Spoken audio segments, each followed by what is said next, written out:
يا إله الكون تبقى نور من ضل وضاع.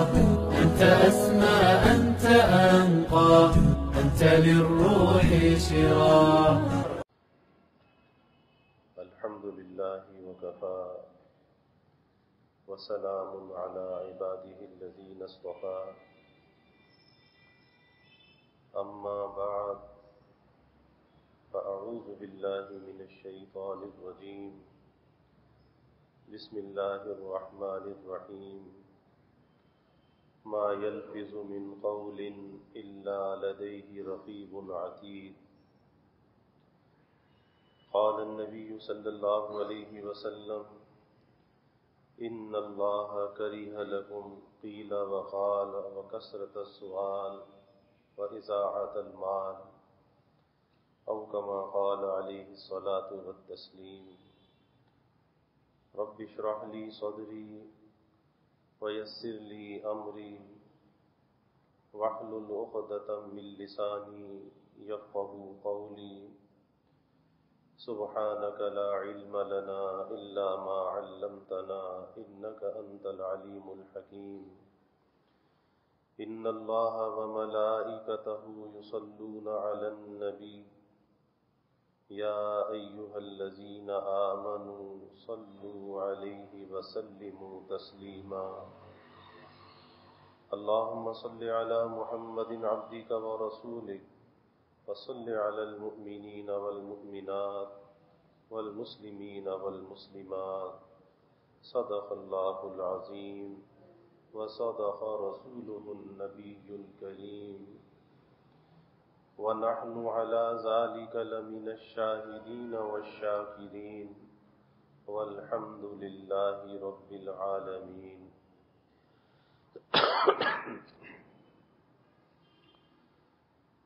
اللہ رب العزت کا بے حد کرم اور احسان ہے. اللہ تعالیٰ نے ہمیں اپنی اصلاح کی فکر کے ساتھ مل بیٹھنے کا یہ موقع عطا فرمایا.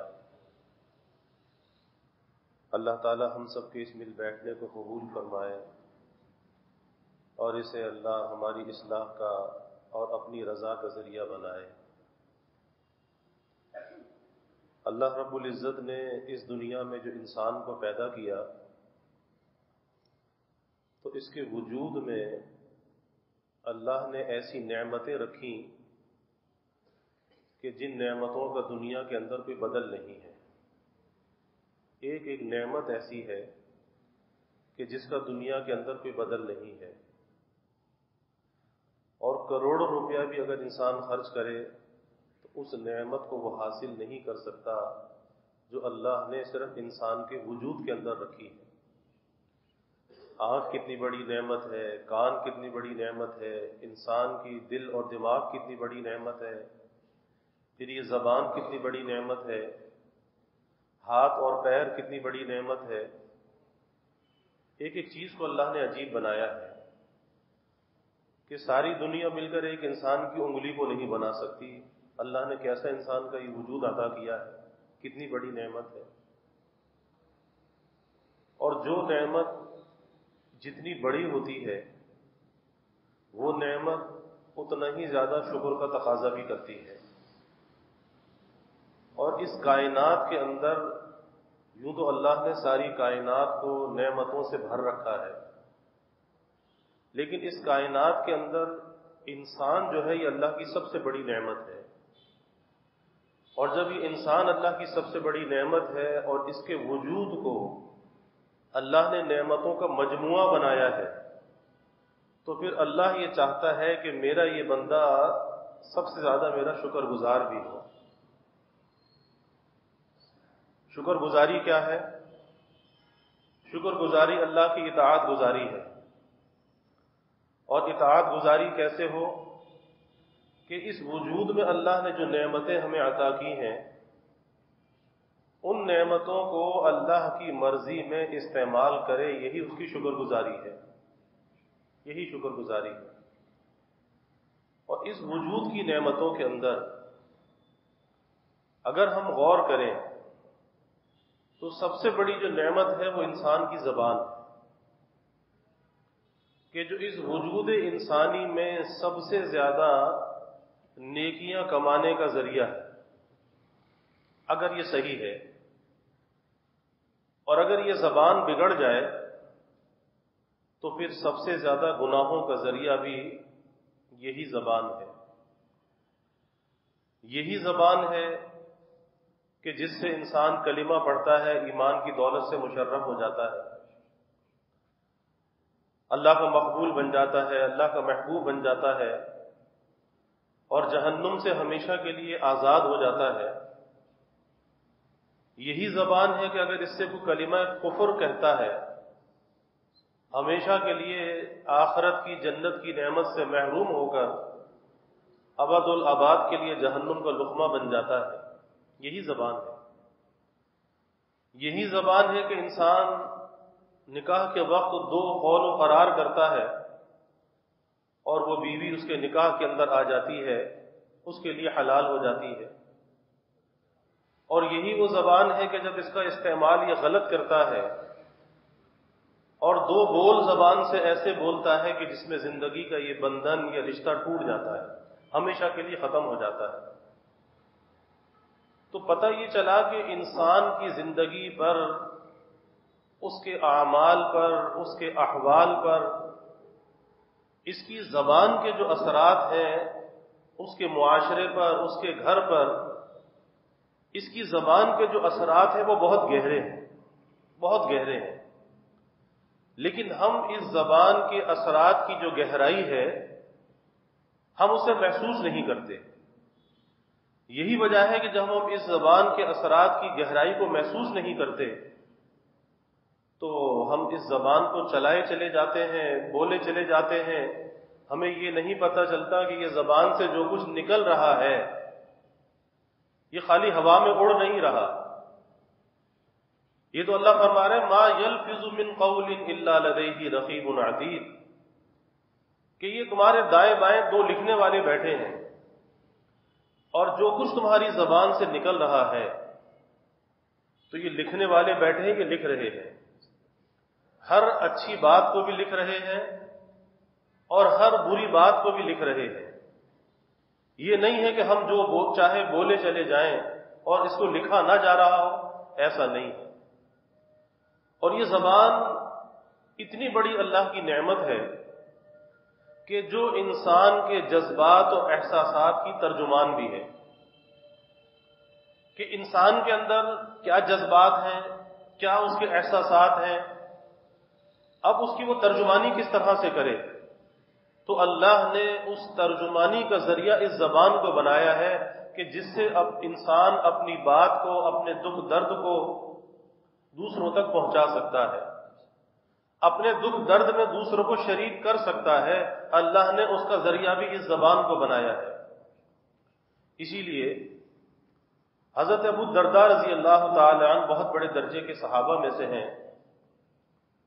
وہ فرماتے ہیں کہ اس وجود انسانی میں سب سے زیادہ کوئی چیز اللہ کو اگر محبوب ہے ایمان والے بندے کی، تو وہ یہ بوٹی ہے، جو چھوٹی سی ایک بوٹی ہے، ایک چھوٹا سا ٹکڑا ہے زبان، یہ اللہ کو سب سے زیادہ محبوب ہے، پسند ہے۔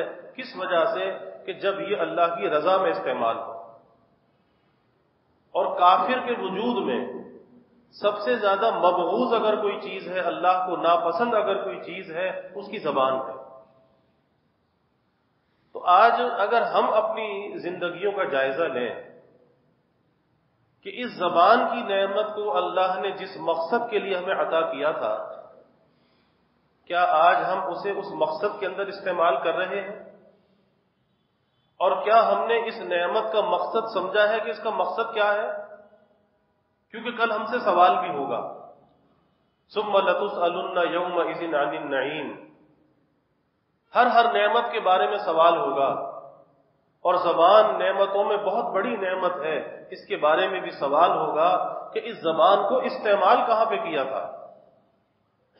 ہم اس کے استعمال کرنے میں یاد رکھیے آزاد نہیں ہیں۔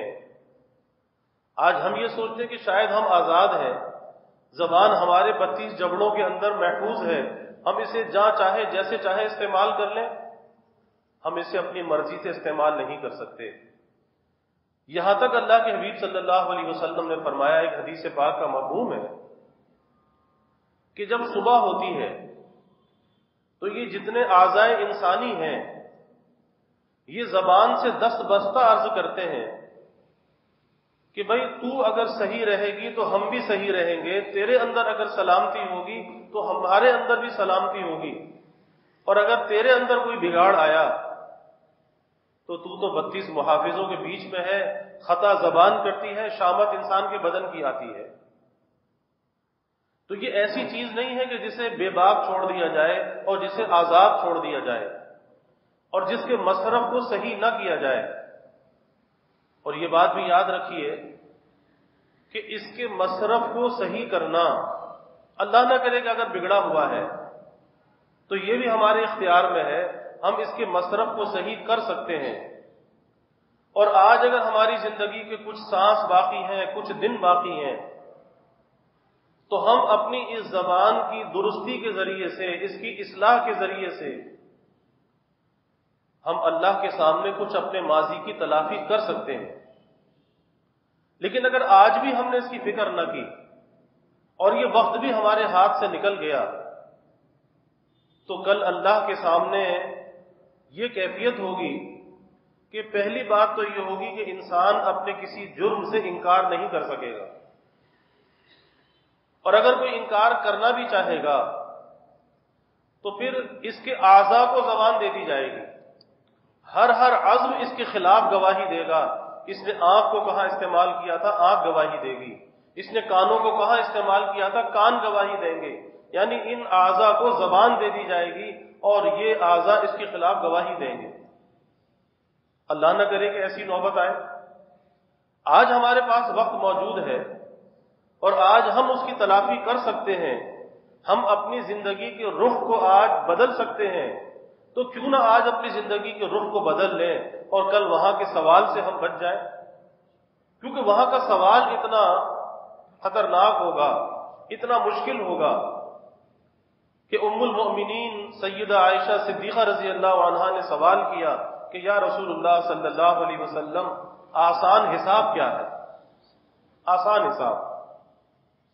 اللہ کے حبیب صلی اللہ علیہ وسلم نے فرمایا کہ عائشہ، آسان حساب یہ ہے کہ وہاں پہ سوال ہی نہ ہو، بغیر سوال کے کام بن جائے، یہ آسان حساب ہے۔ اور اگر وہاں پر سوال ہو گیا تو پھر بھائی بچنے کی کوئی امید نظر نہیں آتی کہ کیسے بچیں گے، کیسے ہم جواب دے سکیں گے۔ آج دنیا میں ہم کسی افسر کو جواب نہیں دے سکتے، کسی جج کو جواب نہیں دے سکتے، تو وہاں پر اللہ کے سامنے کیا جواب دیں گے؟ تو آج ہمارے پاس یہ موقع موجود ہے کہ آج ہم اپنے ماضی کی تلافی کر سکتے ہیں اور اس خواب غفلت سے اپنے آپ کو بیدار کر سکتے ہیں۔ زبان جو اللہ نے ہمیں دی ہے، جیسے میں عرض کر رہا ہوں کہ یہ اپنی ترجمانی کرنے کے لیے دی ہے، یہ مثبت کاموں کے لیے دی ہے، یہ منفی کاموں کے لیے نہیں دی۔ اور آج ہم نے اس زبان کا استعمال بجائے مثبت کے منفی کر رکھا ہے۔ اگر ہم اپنے معاشرے کا جائزہ لیتے ہیں، ہم چاہے اجتماعی طور پر اپنے معاشرے کو دیکھتے ہیں، ہم انفرادی طور پر اپنے گھروں کو دیکھتے ہیں، ہم انفرادی طور پر اپنی زندگیوں کو دیکھتے ہیں، تو آج ہمیں ہر جگہ تلخیاں نظر آتی ہیں، ہمیں نفرتیں نظر آتی ہیں، ہمیں دوریاں نظر آتی ہیں، ہمیں محبت، قربت، چاہت، پیار آج وہ ہمیں دنیا کے اندر نظر نہیں آتا، نہ اپنی ذاتی زندگی میں نظر آتا ہے، نہ اپنے گھر میں نظر آتا ہے، اور نہ اپنے معاشرے کے اندر نظر آتا ہے۔ تو یہ دوریاں کس وجہ سے پیدا ہوئیں اور یہ نفرتیں کس وجہ سے پروان چڑھیں؟ آخر اس میں کردار کس کا ہے کہ آج باپ کو بیٹے سے دور کر دیا گیا، بیوی شوہر سے دور ہو گئی، بھائی بھائی سے دور ہو گیا، اور ایسے رشتے جو محبت اور چاہت کے رشتے ہیں، پیار کے رشتے ہیں، الفت کے رشتے ہیں، آج ان رشتوں کے اندر بجائے محبت کے آج نفرتیں موجود ہیں، بجائے قربت کے آج دوریاں موجود ہیں۔ تو یہ دوری جو پیدا ہوئی آخر کس چیز سے ہوئی اور کس سبب سے ہوئی؟ اگر انسان غور کرے تو پھر وہی ایک چھوٹا سا پرزہ یہ زبان نظر آتا ہے کہ جس کے مصرف کو آج ہم نے بگاڑ رکھا ہے۔ اسی لیے حضرت علی کرم اللہ وجہ فرماتے تھے کہ تلوار کا لگا ہوا زخم تو بھر جاتا ہے، لیکن زبان کا لگا ہوا زخم ایسا ہوتا ہے کہ وہ بھرا نہیں کرتا، وہ ساری زندگی وہ زخم رستا رہتا ہے اور انسان کو پریشان کرتا رہتا ہے۔ اس لیے زبان کو ذرا سوچ سمجھ کر استعمال کرنا چاہیے۔ اور انسان ہے، جذبات اس کے اندر پیدا ہوتے ہیں، ناگواریاں آتی ہیں، ناگواریوں کے بدلے کچھ جذبات اور احساسات اندر بیدار ہوتے ہیں، غصے کی کیفیت پیدا ہوتی ہے، لیکن اس کا یہ مطلب نہیں ہے کہ اس غصے کا اظہار کر دیا جائے اور زبان کو ترجمان بنا کر کچھ ایسے سخت کلمے کہہ دیے جائیں کہ جو دل خراش ہوں، جو دلوں کو توڑنے والے ہوں، اور دل ایسا ٹوٹتا ہے جیسے آئینے کے اندر بال پڑ جاتا ہے۔ آئینے کے اندر جب بال پڑ جاتا ہے تو پھر دنیا کی کوئی طاقت اس کو جوڑ نہیں سکتی، وہ نشان باقی رہتا ہے۔ اسی طریقے سے جب دل اندر سے ٹوٹ جاتے ہیں تو زندگی تو گزر جاتی ہے، لیکن ان ٹوٹے ہوئے دلوں کو جوڑنے والی آخر وہ کون سی چیز ہے؟ آج اس چیز کی طرف ہم کیوں نہیں آتے اور زندگی گزرتی چلی جا رہی ہے؟ میں یس کر رہا ہوں کہ آج ہمارے معاشرے کے اندر جو تلخیاں ہیں، دوریاں ہیں، نفرتیں ہیں، اس کا سبب آج ہماری زبان کا غلط استعمال ہے۔ اور ایک ایسے راستے پر ہم چل رہے ہیں جس میں ہم نفس پرستی کے اندر مبتلا ہیں، اپنے جذبات پرستی کے اندر مبتلا ہیں کہ جو جذبات اور احساسات پیدا ہوتے ہیں ہم اس کی ترجمانی کر دیتے ہیں۔ ہم یہ نہیں دیکھتے کہ اس سے دوسرے کی عزت نفس پامال ہوگی۔ بھئی جیسے ہم عزت نفس رکھتے ہیں، اگر شوہر عزت نفس رکھتا ہے تو بیوی بھی عزت نفس رکھتی ہے، اگر باپ عزت نفس رکھتا ہے تو بیٹا بھی عزت نفس رکھتا ہے۔ یہ نہیں ہے کہ اگر شوہر کو بڑا بنایا ہے، باپ کو اگر بڑا بنایا ہے، کسی افسر کو اگر بڑا بنایا ہے، اس کے ماتحت اگر کچھ لوگ ہیں، تو اس کا قطعاً یہ مطلب نہیں ہے کہ وہ دوسروں کی عزتوں کو پامال کرے اور ان کی عزت نفس کو وہ کچلے۔ شریعت اس کی اجازت نہیں دیتی۔ آج یہی ہو رہا ہے۔ اللہ کے حبیب صلی اللہ علیہ وسلم بیت اللہ کا طواف کر رہے تھے، دوران طواف آپ صلی اللہ علیہ وسلم ٹھہر گئے اور صحابہ سے سوال کیا کہ جانتے ہو اس گھر کی کتنی عظمت ہے؟ ظاہر ہے کہ دنیا کے اندر اگر ہمارے لیے کوئی سوال کرے تو بیت اللہ سے بڑھ کر معزز مکرم ہم کہتے ہیں سب کچھ یہی ہے، اس سے بڑھ کر کوئی گھر معزز نہیں، مکرم نہیں کہ دنیا کے دل اس گھر کی طرف کھنچتے ہیں۔ تو اللہ کے حبیب صلی اللہ علیہ وسلم نے ایک حقیقت سے ہمیں آگاہ کیا اور ایک غفلت سے ہمیں بیدار کیا۔ صحابہ سے پوچھا کہ جانتے ہو اس گھر کی عظمت کیا ہے؟ صحابہ نے عرض کیا کہ یا رسول اللہ صلی اللہ علیہ وسلم، بے شک یہ بہت عظمت والا گھر ہے، اور اس کی عظمت میں کیا کلام ہو سکتا ہے؟ لیکن آپ نے فرمایا کہ ایک قلب مومن کی جو عظمت ہے، ایک ایمان والے دل کی جو عظمت ہے، فرمایا اس بیت اللہ سے زیادہ ہے، اس بیت اللہ سے زیادہ ہے۔ آج اگر اس بیت اللہ کی طرف پشت کرتے ہوئے تو انسان گھبراتا ہے، اس بیت اللہ کی طرف پیر کرتے ہوئے تو گھبراتا ہے، لیکن جس قلب مومن کی عظمت اس بیت اللہ سے بھی زیادہ ہے، کیونکہ وہ بیت اللہ، وہ اللہ کا گھر جس کی نسبت اللہ نے اپنی جانب کی ہے، بیتی فرمایا کہ میرا گھر، جبکہ وہ ذات گھر سے پاک ہے، اسے کسی مکان کی ضرورت نہیں کیونکہ وہ لامکان ہے، لیکن اس کی عظمت، اس کا احترام اس لیے ہو گیا، اللہ نے اس کی نسبت اپنی جانب کی۔ کس وجہ سے کی؟ کہ وہ گھر جو ہے اللہ تعالیٰ کی تجلیات کا مرکز ہے، اس گھر پر اللہ کی تجلیات نازل ہوتی ہیں اور وہاں سے سارے عالم کے اندر وہ تجلیات پھیلتی ہیں، اس لیے وہ گھر معزز بھی ہے، وہ گھر محترم بھی ہے، سب سے زیادہ تعظیم والا ہے۔ تو جیسے اس گھر پر اللہ تعالیٰ کی تجلیات کا نزول ہوتا ہے، اسی طرح سے قلب مومن پر بھی اللہ تعالیٰ کی تجلیات کا نزول ہوتا ہے۔ یہ دل بھی اللہ کی تجلیات کا مرکز ہے اور بیت اللہ بھی اللہ کی تجلیات کا مرکز ہے۔ اس لیے اللہ کے حبیب صلی اللہ علیہ وسلم نے فرمایا کہ ایک قلب مومن کی جو عظمت ہے وہ بیت اللہ سے بھی بڑھ کر ہے۔ اور آج کے اس زمانے میں جتنا اس قلب مومن کو پامال کیا جا رہا ہے اتنا شاید کسی اور چیز کو پامال نہیں کیا جا رہا۔ گھروں کی زندگیاں آپ دیکھ لیجئے کہ آج گھروں کی زندگیاں تلخ ہیں، اجیرن ہیں، شوہر بیوی سے پریشان ہے، بیوی شوہر سے پریشان ہے۔ کس وجہ سے؟ اس زبان کی وجہ سے۔ باپ بیٹے سے پریشان ہے، بیٹا باپ سے پریشان ہے، بھائی بھائی سے پریشان ہے۔ کس وجہ سے؟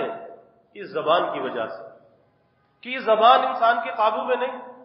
اسی لیے آپ صلی اللہ علیہ وسلم نے فرمایا ان اللہ کرہ لکم قیل وقال، کہ اللہ تعالیٰ ناپسند کرتا ہے قیل و قال کو، یعنی بحث و مباحثے کو۔ اور اس قیل و قال کا ترجمہ حکیم الامت حضرت تھانوی رحمۃ اللہ علیہ نے فرمایا کہ قیل و قال کسے کہتے ہیں؟ فرمایا کہ زیادہ بک بک کرنے کو قیل و قال کہتے ہیں، زیادہ بک بک کرنا یہ قیل و قال ہے۔ اور اللہ کے حبیب صلی اللہ علیہ وسلم فرما رہے ہیں کہ اللہ ناپسند کرتا ہے اس بک بک کرنے کو، اور آج یہی بک بک زیادہ ہے، یہی بک بک زیادہ ہے۔ جس کو دیکھو گھر کے اندر جانے کے بعد اس کی زبان قابو کے اندر نہیں۔ باہر تو آدمی تھوڑا معزز بن جاتا ہے، چند جملے احترام کے بول لیتا ہے، لیکن اصل امتحان انسان کا گھر کے اندر ہوتا ہے۔ اللہ کے حبیب صلی اللہ علیہ وسلم نے فرمایا کہ تم میں بہتر مومن وہ ہے کہ جو اچھے اخلاق والا ہے، اور اچھے اخلاق والے مومنین میں وہ زیادہ بہتر ہے جو اپنے اہل خانہ کے ساتھ اچھے اخلاق کا برتاؤ کرے۔ آج باہر تو اچھا برتاؤ کر لیتے ہیں، لیکن جب گھر کے اندر جاتے ہیں بیوی سے نفرت کا اظہار ہے، اولاد سے نفرت کا اظہار ہے، بھائی سے نفرت کا اظہار ہے، اور ایک ایسی فضا ہمارے معاشرے کے اندر بنتی چلی جا رہی ہے کہ آج جس کا کوئی سدھار ہمیں نظر نہیں آ رہا کہ آخر سدھار آئے گا کس طریقے سے۔ پھر ایک بہت بڑا ایک المیہ اور سانحہ یہ ہے کہ جب ہم بات کرتے ہیں، ہم دوسروں کی بات کرتے ہیں، ہم کہتے ہیں جی فلاں ایسا ہے، فلاں ایسا ہے، فلاں ایسا ہے، اور ہم گویا کہ یوں کہہ رہے ہوتے ہیں کہ اگر معاشرے کے اندر کوئی بگاڑ ہے، معاشرے کے اندر کوئی فساد ہے تو فلاں کی وجہ سے ہے، فلاں کی وجہ سے، فلاں کی وجہ سے۔ ہم کبھی اپنے آپ کو نہیں دیکھ رہے ہوتے کہ ہمارے اندر کتنی خرابیاں اور ہم کتنی خرابیوں کا مجموعہ، نظر دوسروں پر ہے، اور جب دوسروں پر نظر ہے تو پھر انفرادی اصلاح کس طریقے سے ہوگی اور معاشرے کے اندر سدھار کیسے آئے گا؟ ارے بھائی، معاشرے کے سدھار کا تو ایک ہی راستہ ہے، اور وہ راستہ کیا ہے کہ ہر آدمی بجائے دوسروں کو دیکھنے کے اپنے آپ کو دیکھے کہ میں کیسا ہوں، میری زبان کیسے چلتی ہے، میرا برتاؤ کیسا ہے، میرے اخلاق کیسے ہیں، میری عادات کیسی ہیں، اور میری زبان سے کسی کو تکلیف تو نہیں پہنچ رہی۔ اس چیز کو اپنے بارے میں جائزہ لینا چاہیے، کیونکہ اللہ زیادہ بک بک کرنے کو، زیادہ قیل و قال کو اللہ ناپسند کرتا ہے۔ اور ظاہر ہے کہ جب اللہ اس بات کو ناپسند کرتا ہے تو کیا اس بات کرنے والے کو پسند کرے گا؟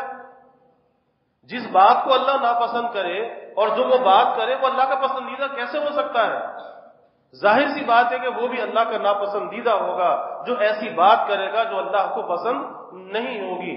تو یہ ہمارے معاشرے کا ایک بہت بڑا المیہ ہے کہ ہم دوسروں کے بارے میں سوچتے ہیں، دوسروں کو مورد الزام ٹھہراتے ہیں۔ شوہر بیوی کو مورد الزام ٹھہراتا ہے اور بیوی شوہر کو مورد الزام ٹھہراتی ہے، حالانکہ اس طرح سے گھر نہیں چلا کرتے۔ ارے یہ زندگی کی گاڑی کے دو پہیے ہیں، اور اگر ان دونوں کے اندر یہ کیفیت ہوگی تو اولاد کی تربیت کون کرے گا؟ اولاد کی تربیت کا محلے والے آ کر کریں گے۔ اگر ان دونوں کے اندر آپس میں ناچاقی ہوگی، تعلقات کے اندر کشیدگی ہوگی، تو پھر اولاد کی اصلاح کون کرے گا؟ ان کو سمجھائے گا کون؟ اور پھر اس ناچاقی کا جو اثر ہے وہ اولاد کے اندر منتقل ہوتا ہے، غیر اختیاری طور پر منتقل ہوتا ہے، اور جو اثرات والدین کے ہوتے ہیں پھر اولاد کے اندر بھی وہی اثرات منتقل ہو جاتے ہیں۔ ایک شخص نمازی بھی پڑھتا ہے، وضع خطا بھی اچھی ہے، لیکن جب گھر میں جاتا ہے گھر والوں کے ساتھ بدترین برتاؤ کرتا ہے۔ حکیم الامت حضرت تھانوی رحمۃ اللہ علیہ فرمایا کرتے تھے کہ آج ہماری نظر تو عبادات پر ہوتی ہے کہ ہم کتنی عبادات کر رہے ہیں، کتنی نمازیں پڑھ رہے ہیں، کتنا تسبیحات کر رہے ہیں، کتنی تلاوت قرآن کر رہے ہیں. اور مجدد تھانوی رحمۃ اللہ علیہ فرماتے تھے، جو یہ فرمایا کرتے تھے کہ اللہ نے مجھے معاشرت کا مجدد بنا کے بھیجا ہے. فرمایا کرتے تھے کہ جو لوگ خانقاہ میں آتے ہیں، مقیمین خانقاہ ہیں، ان آنے والوں کے لیے میری نظر اس چیز پر نہیں ہوتی کہ کون کتنی تہجد پڑھ رہا ہے، کتنا ذکر کر رہا ہے، کتنی تسبیحات پڑھ رہا ہے، اس پر میری نظر نہیں ہوتی. میری نظر تو اس پر ہوتی ہے کہ یہ کسی خلق خدا کے لیے موذی بنا ہوا تو نہیں ہے، اس کی ذات سے کسی کو تکلیف تو نہیں پہنچ رہی. کیونکہ اگر انسان کے اخلاق اچھے ہیں، اگر انسان کی زبان اچھی ہے، اس کی عادات اچھی ہیں، تو اس کی عبادات کا جو فائدہ ہے وہ اس کی ذات کو پہنچتا ہے. اور اگر اس کے اخلاق اور عادات اچھے نہیں ہیں، وہ لوگوں کی حق تلفی کر رہا ہے، وہ کہیں بیوی کے ساتھ ظلم کر رہا ہے، کہیں اولاد کے ساتھ ظلم کر رہا ہے، کہیں پڑوسی کے ساتھ زیادتی کر رہا ہے، تو یاد رکھیے کہ وہ عبادات بھی پھر وہ اپنی ضائع کر رہا ہے، اکارت کر رہا ہے، وہ اس کے اکاؤنٹ میں جمع نہیں ہو رہی، وہ تو کسی اور کو منتقل ہو رہی ہے. جن پر وہ ظلم کر رہا ہے وہ تو پھر دوسروں کی طرف منتقل ہو رہی ہے کہ کل قیامت کے دن وہ لوگ آئیں گے، اپنے حق کا مطالبہ لے کر آئیں گے، اور اس کی نیکیاں خود بخود ان کے پاس چلی جائیں گی، اور یہ خالی ہاتھ وہاں پہ کھڑا ہوگا. تو بھائی سوچنا چاہیے کہ آج ہم کس معاشرے کے اندر جی رہے ہیں اور کس حالت کے اندر ہم جی رہے ہیں. اور کیا ہم اپنی زبان کو قابو نہیں کر سکتے؟ اور اس زبان کو قابو کر کر کیا ہم اپنے گھر کے اندر ماحول کو درست نہیں کر سکتے؟ یقیناً آج ہم کر سکتے ہیں، اور اس کا آسان سا راستہ یہ ہے، کیونکہ بظاہر جو ہے یہ زبان ایک آلہ تو چھوٹا سا ہے، اسی لیے کہا کہ جرمہ صغیر، کہ جسم کے اعتبار سے تو یہ بہت چھوٹا ہے، لیکن فرمایا جرمہ کبیر، اور یہ جرم جو کرتا ہے بڑے بڑے کرتا ہے. بظاہر جسم کے اعتبار سے بہت چھوٹا سا آلہ، لیکن جرم اس کے بہت بڑے بڑے. کہ اگر ایک مسلمان کے دل کو توڑ دیا، اس کے دل کو ٹھیس پہنچا دی، اور اس کے بعد اس سے معافی بھی نہ مانگی، اس کی تلافی بھی نہ کری، تو پھر کیا ہوگا؟ کل قیامت کے دن اس کا حساب دینا ہوگا یا نہیں ہوگا؟ آج لوگ یہ سمجھتے ہیں کہ چلو مانا کہ کبھی ایسی بات ہو جاتی ہے کہ میاں بیوی کے درمیان کوئی تلخی ہو گئی، باپ بیٹے کے درمیان کوئی بات ہو گئی، اس کا یہ مطلب نہیں ہے کہ باپ یہ سمجھے کہ بیٹا جو ہے ہمیشہ زیادتی کرتا ہے. باپ سے بھی زیادتی ہو سکتی ہے، شوہر سے بھی زیادتی ہو سکتی ہے. اس لیے معذرت کرنے میں کبھی دیر نہیں کرنی چاہیے، اور دنیا کا جو معاملہ ہے وہ دنیا کا معاملہ دنیا میں صاف کر لینا چاہیے. کہ آخر آدمی حج اور عمرے پر بھی تو جاتا ہے، تو کہتے ہیں کہ بھائی سب سے معافی تلافی کر کے جاؤ، کہا سنا جو ہے وہ معاف کرا کے جاؤ. کہ اپنی ذات سے اگر کوئی تکلیف پہنچی ہے، کیونکہ ایسے گھر جا رہے ہو کہ وہاں جا کر اللہ کے گھر کو دیکھو گے تو یہ دل صاف کر کے جاؤ. تو جب اللہ کے گھر جانے کے لیے اس کا اہتمام کیا جاتا ہے، بیت اللہ کے لیے، حج اور عمرے کے لیے، کہ بھئی لوگوں سے معاملہ صاف کر کے جاؤ، دل کو صاف کر کے جاؤ، تو بھئی ایک موت کا وقت بھی ہے، اور وہ تو ہمارے سروں پر مسلط ہے، اور نہ معلوم وہ کب وہ لمحہ آ جائے. تو کیا اس کے لیے ہمیں اپنے دل کو صاف نہیں رکھنا چاہیے؟ اس کے لیے کیا لوگوں سے معافی تلافی نہیں کرنی چاہیے، اور لوگوں کے ساتھ درگزر نہیں کرنا چاہیے؟ آج ہم نے اپنے گھر کے ماحول کو برباد کر رکھا ہے، اور ہمیں اس بات کا احساس بھی نہیں ہوتا. بہت سے ایسے واقعات ہیں کہ جس کو سن کر اتنا افسوس ہوتا ہے کہ آج ہم کس ڈگر پہ چل رہے ہیں. ارے ہمارے لیے تو ہمارے نبی صلی اللہ علیہ وسلم کی جو تعلیمات ہیں اور آپ کا جو اسوہ ہے وہ ہمارے لیے ایک نمونہ ہے کہ اللہ کے حبیب صلی اللہ علیہ وسلم کی زندگی اپنے اہل خانہ کے ساتھ کیسی تھی. اور ہمیشہ اصلاح جو ہے وہ اپنی ذات سے ہوتی ہے، اپنے گھر سے ہوتی ہے. ہم دوسروں کی اصلاح کی فکر تو کرتے ہیں، لیکن اپنی ذات کی اصلاح کی فکر نہیں کرتے، اپنے گھر والوں کی اصلاح کی فکر نہیں کرتے. یہی وجہ ہے کہ پھر ہمارے گھروں کے اندر وہ تلخیاں موجود ہوتی ہیں. اور ایک اور اہم بات یہ ہے کہ غلطیاں انسانوں سے ہوتی ہیں. غلطی شوہر سے بھی ہو سکتی ہے، بیوی سے بھی ہو سکتی ہے، غلطی باپ سے بھی ہو سکتی ہے، غلطی بیٹے سے بھی ہو سکتی ہے. لیکن غلطی کا ہو جانا یہ تو کوئی بعید از قیاس نہیں، انسان سے ہو سکتی ہے. لیکن اس کا یہ مطلب نہیں ہے کہ بیوی سے کوئی غلطی ہو جائے تو شوہر اسے دشمن سمجھنے لگے، اور اس کی ساری زندگی کی خدمت کو چند لمحوں کے اندر بالکل بھلا دے، فراموش کر دے، آنکھیں بدل کر بات کرنے لگے، ارے بھائی وہ رفیقہ حیات ہے، وہ زندگی کی ساتھی ہے، اگر اس سے کوئی غلطی ہوئی ہے آپ اس کی اصلاح کیجئے۔ دوستی کا تقاضا یہ ہے، اس رشتے کا تقاضا یہ ہے کہ اس کی اصلاح کرو، اسے سمجھاؤ، اس پر محنت کرو۔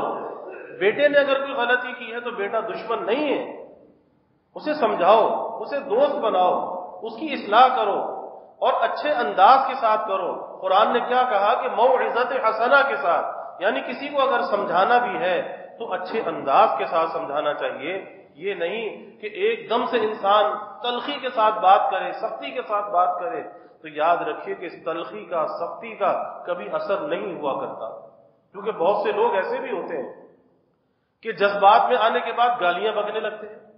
ارے بھائی گالیاں بک کر اپنا نقصان کر رہے ہو، آج اگر اس گھر کے ماحول میں آپ گالیاں بکیں گے، کل آپ کی اولاد بھی گالیاں بکے گی، تو اس کا کیا مطلب کہ آپ اپنی اولاد کو گالیاں دینا سکھا رہے ہیں، پھر وہ اولاد آپ کی نیک نامی کا ذریعہ ہوگی یا بدنامی کا ذریعہ ہوگی۔ آج اس انجام سے ہم بے فکر ہو جاتے ہیں کہ ہم کس ڈگر پہ چل رہے ہیں اور اس کے اثرات جو ہیں وہ ہماری اولاد پر کیسے پڑیں گے۔ اور اگر انسان زیادہ کچھ نہیں کر سکتا تو کم از کم خاموشی اختیار کر لے، خاموشی کے اندر تو نجات ہے۔ اللہ کے حبیب صلی اللہ علیہ وسلم نے فرمایا کہ من سکت نجا، کہ خاموشی کے اندر نجات ہے۔ اور بعض لوگوں کا مزاج ایسا ہوتا ہے کہ کوئی بات کہی اور اس کے جواب میں اگر بیوی نے خاموشی اختیار کر لی، اب بیوی کی خاموشی بھی برداشت نہیں ہے، بیوی کا جواب بھی برداشت نہیں ہے، اب بتائیے وہ بیوی جائے تو کہاں جائے؟ کہاں جائے؟ کہ اگر وہ خاموشی اختیار کرے تو وہ بھی برداشت نہیں کہ یہ خاموش کیوں رہتی ہے، اور اگر وہ جواب دے تو فساد بڑھتا ہے، تو وہ دفع فساد کے لیے اگر خاموش ہو جاتی ہے تو خاموشی بھی برداشت نہیں ہے اور جواب بھی برداشت نہیں ہے، تو پھر آخر وہ جائے تو کہاں جائے اور زندگی اپنی گزارے تو کیسے گزارے؟ اور یاد رکھیے کہ جب ایک کی زندگی میں تلخی آتی ہے تو اس کا یہ مطلب نہیں ہے کہ وہ تلخی اس کی ذات تک محدود رہتی ہے، وہ تلخی آپ کا سکون بھی لے جاتی ہے، آپ کا اطمینان بھی لے جاتی ہے، آپ کے ذکر اذکار اور عبادت کا نور بھی لے جاتی ہے۔ یہ نہیں ہوتا کہ خالی تلخی اس کے اندر منتقل کی، نہیں، آپ کے اندر کے جو اثرات ہیں وہ سب نکل جاتے ہیں۔ تو کیوں انسان اپنے آپ کو محروم کرتا ہے اور دوسروں کو بھی محروم کرتا ہے؟ ہمیں اس معاملے کے اندر سوچنا چاہیے کہ آج گھر گھر کا یہ مسئلہ ہے، گھر گھر کا یہ مسئلہ ہے کہ کہیں پر ساس اور بہو کی لڑائی ہے، یعنی یہ کیفیت ہے کہ ہر ماں کی یہ آرزو ہوتی ہے، ہر ماں اس بات کی آرزو رکھتی ہے، ہر باپ اس بات کی آرزو رکھتا ہے کہ بھئی اس کی بیٹی جو ہے وہ راحت کے ساتھ رہے، سکون کے ساتھ رہے، اسے کوئی تکلیف نہ ہو، ہر باپ کی، ہر ماں کی آرزو ہے۔ لیکن جب کسی کی بیٹی کو بیاہ کر لاتے ہیں پھر بات وہی آ جاتی ہے کہ پھر اس کے اندر بات بات میں کیڑے نکالنا، خرابیاں نکالنا، تو یہ کہاں کا انصاف ہے؟ کمی انسان کے اندر ہوتی ہے، کوتاہی انسان کے اندر ہوتی ہے۔ اب یہاں پر بجائے اس کے کہ اس کی خرابیوں کو گایا جائے، اب یہاں پر اصلاح کی ضرورت ہوتی ہے کہ اس کی اصلاح کی جائے، اس کو سمجھایا جائے، اسے اپنے ماحول سے آشنا کرایا جائے، کیونکہ وہ ایک دوسرے گھر سے آئی ہے، اس کی بود و باش الگ ہے۔ لیکن آج وہ نوبت آ چکی ہے کہ ادھر سے شادی ہو کر آئی اور وہ ماں بڑی چاہ کے ساتھ، خوشیوں کے ساتھ بہو کو لے کر آئی، لیکن چند دنوں کے بعد گھر میں تلخیاں پیدا ہوئیں۔ ایک مہینے کے اندر ایسے واقعات ہیں کہ ایک مہینے کے اندر طلاق کی نوبت آ گئی، ایک مہینے کے اندر۔ آپ اندازہ لگائیے آخر یہ کیا چیز ہے؟ عدم برداشت جو ہے نا بڑھتا چلا جا رہا ہے۔ اس لیے ہمیں سوچنا چاہیے کہ آج ہم پہلے اپنی ذات سے اس چیز کا آغاز کریں، اپنی ذات سے پہلے اپنے آپ کو سنبھالیں، اور ہمیں اپنے اوپر پورا اختیار ہے، کسی اور پر ہمارا قبضہ نہیں، کسی اور پر ہمارا اختیار نہیں، لیکن اپنی ذات پر تو ہمارا اختیار ہے، اور جو ہم پر اپنا اختیار ہے تو ہم وہاں سے کیوں نہ آغاز کریں؟ ہم دوسروں سے آغاز کرنا چاہتے ہیں اور ظاہر ہے اس میں ہمیں کامیابی نہیں ہو سکتی، لیکن اگر ہم اپنی ذات سے آغاز کریں گے اور ہم اپنی ذات کو درست کریں گے، اس کے اچھے اثرات ضرور ہمارے معاشرے کے اندر آئیں گے۔ حضرت مفتی محمد شفیع صاحب رحمۃ اللہ علیہ نے ایک واقعہ اپنے ایک تعلق والے کا بیان کیا کہ کوئی سیٹھ صاحب تھے، بڑے کوئی مل آنر تھے، تو وہ حضرت کے پاس آیا کرتے تھے اور آ کر یہ کہتے تھے کہ میرا کاروبار جو ہے وہ خسارے کے اندر جا رہا ہے۔ حضرت کچھ پڑھنے کے لیے بتاتے تھے، لیکن وہی بات کہ ان کا کاروبار مسلسل خسارے میں جاتا رہا۔ تو ایک مرتبہ حضرت نے ان سے پوچھا کہ بھئی آپ کا جو برتاؤ ہے آپ کے ماتحت کے ساتھ، ملازمین کے ساتھ، آپ کا برتاؤ کیسا ہے؟ کہا جی وہ غلطیاں کرتے ہیں اور میں ان پہ ڈانٹ ڈپٹ کرتا ہوں۔ کہا کہ درگزر کیسے کروں؟ وہ روز بروز کام خراب کرتے ہیں اور میں ان ڈانٹ ڈپٹ کرتا ہوں۔ تو حضرت نے فرمایا کہ جب وہ غلطی کیا کریں تو ان کو معاف کیا کرو، درگزر کیا کرو۔ تو پوچھا کہ کتنی مرتبہ درگزر کروں؟ وہ تو غلطیاں بہت کرتے ہیں۔ تو حضرت مفتی صاحب رحمۃ اللہ علیہ نے فرمایا کہ بھئی کم از کم ایک دن میں 70 دفعہ تو درگزر کیا کرو، 70 دفعہ۔ اگر وہ 70 دفعہ سے زیادہ غلطی کریں تو پھر بے شک آپ ڈانٹ ڈپٹ کیا کرو۔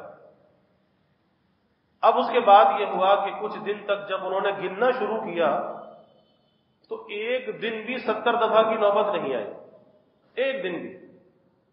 اور جب 70 دفعہ کی نوبت نہیں آئی تو کچھ کہنے کی نوبت بھی نہیں آئی۔ اب وہی ملازمین، یعنی جب انسان کے خود کے جذبات اچھے ہوتے ہیں، اس اچھے جذبات کا جو عکس ہے وہ دوسروں پر ضرور پڑتا ہے۔ برے جذبات کا برا عکس پڑتا ہے اور اچھے جذبات کا اچھا عکس پڑتا ہے۔ اب وہی ملازمین جو پہلے کام نہیں کرتے تھے، کام کو بگاڑتے تھے، اب انہوں نے یہ دیکھا کہ بھئی ہمارے مالک نے تو ہمیں کہنا ہی چھوڑ دیا، اب تو یہ کوئی ڈانٹ ڈپٹ ہی نہیں کرتا۔ اب ان کے دل کے اندر بھی یہ بات آئی کہ جب یہ ہمیں کچھ نہیں کہتا تو ہمیں بھی امانت اور دیانت کے ساتھ کام کرنا چاہیے۔ اب انہوں نے سچائی کے ساتھ کام شروع کر دیا، اور جب انہوں نے سچائی کے ساتھ کام شروع کیا تو وہی تجارت جو پہلے خسارے میں جا رہی تھی وہی تجارت نفع میں جانے لگی۔ تو ہمارے رویے جو ہیں، ہمارے رویے دراصل معاشرے کے اندر بگاڑ پیدا کرتے ہیں، اور ہم اپنے رویوں کو درست کرنے کے لیے آمادہ نہیں ہوتے۔ ہمارا نفس ہمیں یہ کہتا ہے کہ تو بالکل صحیح ہے، تیرے اندر تو کوئی خرابی نہیں ہے، تو بالکل فرشتہ ہے، غلطی ہے تو بیوی کی ہے، غلطی ہے تو فلاں کی ہے، غلطی ہے تو فلاں کی ہے، تیری تو کوئی غلطی نہیں۔ یہی وجہ ہے کہ جب ہم اپنے نفس کی اس بات پر اپنے معتقد ہو جاتے ہیں اور ہم یہ سمجھنے لگتے ہیں کہ ہاں بیوی ظالم ہے، بیٹا ظالم ہے، ہمارا بھائی ظالم ہے، فلاں رشتہ دار ظالم ہے، جب ہم یہ ایک اپنے اندر یہ بات بٹھا لیتے ہیں، اس بات کو نقش کر لیتے ہیں، تو پھر نقصان ہمارا ہوتا ہے کہ ہم اپنی اصلاح سے رہ جاتے ہیں۔ اور اصلاح سے رہ جانا یہ کوئی معمولی نقصان نہیں ہے، یہ بہت بڑا نقصان ہے، کیونکہ ہمارے حضرت رحمت اللہ علیہ فرمایا کرتے تھے کہ اصلاح پر فلاح موعود ہے، اصلاح پر فلاح موعود ہے۔ یعنی کامیابی کس چیز پر ملتی ہے، فلاح کہاں سے آتی ہے؟ جب بندہ اصلاح میں لگتا ہے۔ اور اصلاح کسے کہتے ہیں؟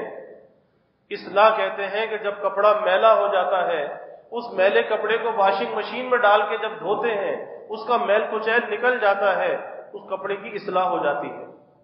ایسے ہی ہمارے اندر جو بری عادات ہیں، برے اخلاق ہیں، ہماری زبان قابو کے اندر نہیں ہے، جب ہم اس کی درستی کرتے ہیں، زبان کو لگام لگاتے ہیں، برے اخلاق کو ہم چھوڑتے ہیں، تو یہ اصلاح کہلاتی ہے۔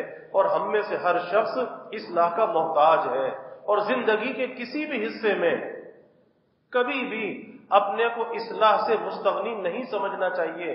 کبھی انسان یہ سوچے کہ جی مجھے اصلاح کی ضرورت نہیں، اور جو انسان یہ سوچے کہ مجھے اصلاح کی ضرورت نہیں، بس وہیں سے اس کی تنزلی کا آغاز ہو جاتا ہے۔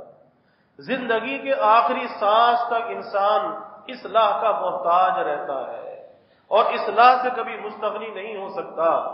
اور جب اس سے مستغنی نہیں ہو سکتا تو پھر بے فکر بھی نہیں ہونا چاہیے۔ پھر بے فکری کیسی؟ اس لیے اس زبان کو قابو کرنا چاہیے، اور اس زبان کو قابو کرنے کا جو آسان راستہ ہے، پہلے تول اور بعد میں بول، کہ پہلے سوچ لے اس کے اچھے اثرات ہیں یا برے اثرات ہیں۔ کسی کی عزت نفس تو پامال نہیں ہو رہی، کسی کا دل تو نہیں ٹوٹ رہا، اور اگر میں کسی کی ناگوار بات پر میں درگزر کر دوں گا، اللہ کو یہ بات پسند آئے گی، اللہ کل مجھ سے درگزر کرے گا۔ ایک اللہ والوں کا واقعہ آتا ہے، کہیں سفر پر گئے تھے، واپس آئے، گھر جب پہنچے رات کا وقت ہے، بیوی سے پوچھا کہ کھانے میں کیا ہے؟ کہا جی کھچڑی ہے. کہا کہ بہت اچھا. اب ظاہر ہے کہ آدمی سفر سے آئے اور کھچڑی کھانے کو ملے تو طبیعت متغیر ہوگی. آدمی چاہتا ہے کہ گھر پہنچے تو کوئی لذیذ کھانا ملے. اور جب کھچڑی کھانے کے لیے بیٹھے تو کھچڑی بھی پھیکی تھی. اب وہ پھیکی کھچڑی حلق سے کیسے نیچے اترے؟ لیکن یہ سوچ کر وہ کھچڑی کھا لی کہ چلو اللہ کی بندی ہے، اس سے غلطی ہو گئی ہے، چلو اس سے درگزر کرو. تو اللہ کی بندی سمجھ کر اس سے درگزر کیا اور وہ پھیکی کھچڑی شکر کے ساتھ کھا کر سو گئے. جب انتقال ہوا کسی نے خواب میں دیکھا، پوچھا کہ حضرت کیا معاملہ پیش آیا؟ کہا کہ بھائی اللہ کے سامنے پیشی ہوئی تو کہا کہ تمہارا کوئی عمل ہمیں پسند نہیں آیا، کوئی عمل پسند نہیں آیا سوائے ایک عمل کے کہ تم نے اس اللہ کی بندی سے اس لیے درگزر کیا تھا کہ ہماری نسبت کا خیال کیا کہ یہ اللہ کی بندی ہے. اپنے غصے کو پی لیا، جذبات کو پی لیا، پی کی کھچڑی کھا لی اور کھا کر شکر کر کے سو گئے. کس لیے کہ یہ اللہ کی بندی ہے.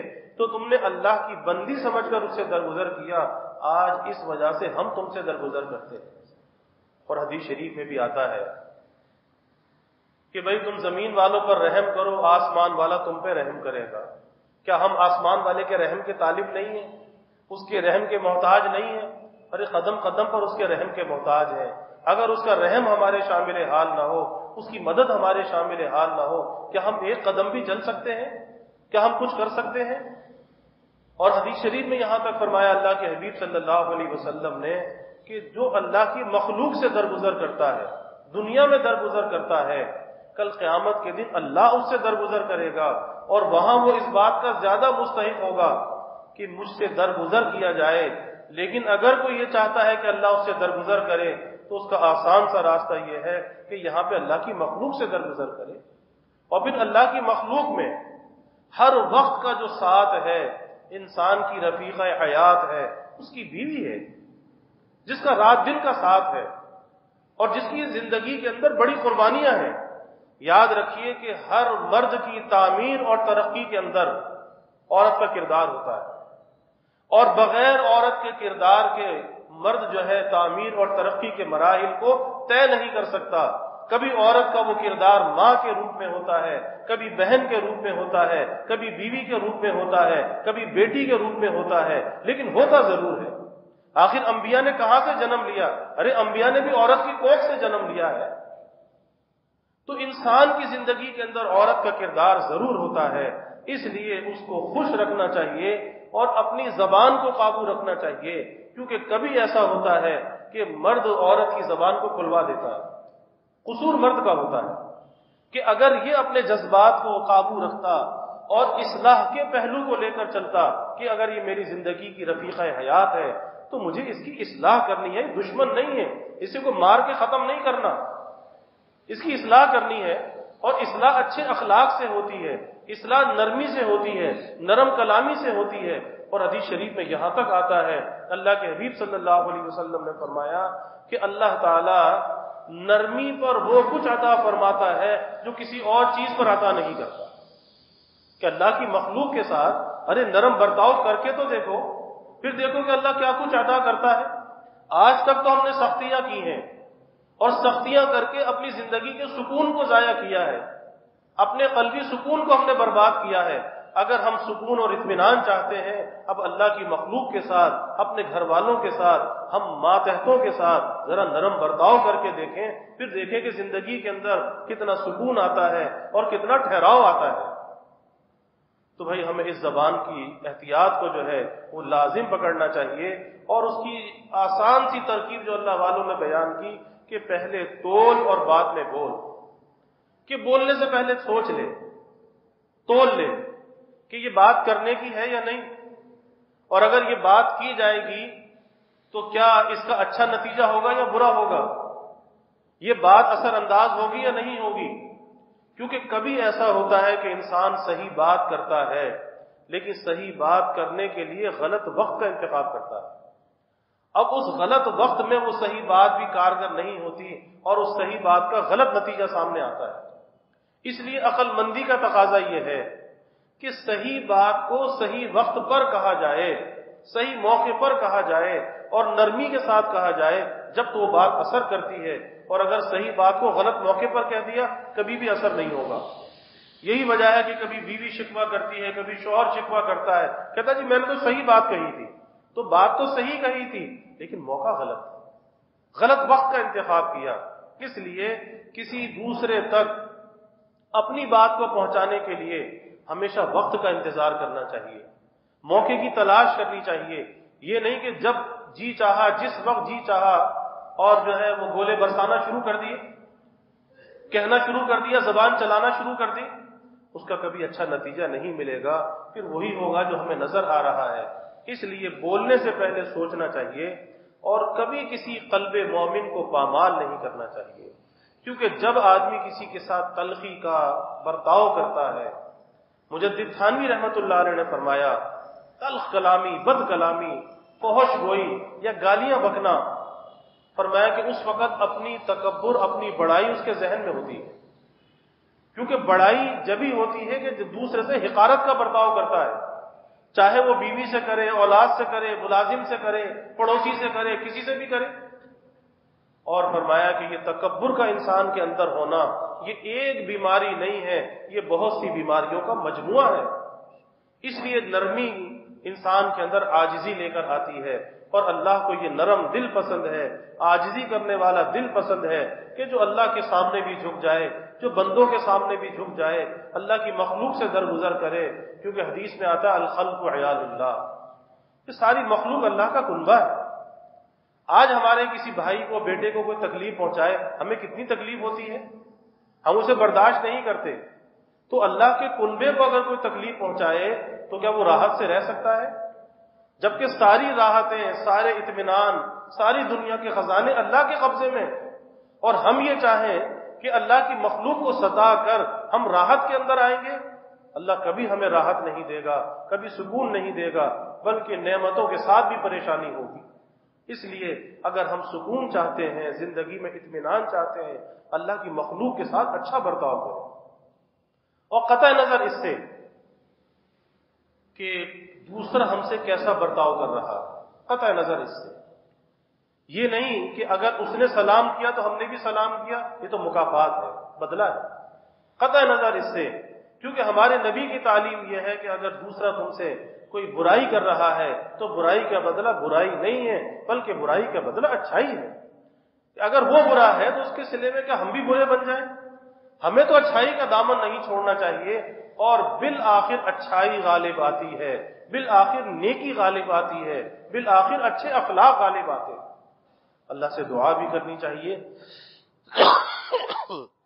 اللہ تعالی ہمیں اچھے اخلاق کا حامل بنائے، اچھی گفتار کا حامل بنائے، اور اللہ ہمیں اکرام مسلم کی توفیق عطا فرمائے، اللہ ہمیں دلوں کو جوڑنے والا بنائے، توڑ سے اللہ ہماری حفاظت فرمائے، اللہ ہمیں محبتوں کو پھیلانے والا بنائے اور نفرتوں کو مٹانے والا بنائے۔ اور حقیقت یہی ہے کہ جب آدمی محبتیں پھیلاتا ہے، محبتیں بانٹتا ہے، اور اس بانٹنے کا ذریعہ بھی یہ زبان ہے، تو نفرتیں مٹنے لگتی ہیں، دوریاں قربتوں میں بدلنے لگتی ہے۔ صرف ایک زبان کے درست ہونے سے سارا معاشرہ درست ہو جاتا ہے، گھر درست ہو جاتا ہے، زندگی درست ہو جاتی ہے، اور اعمال درست ہو جاتے ہیں۔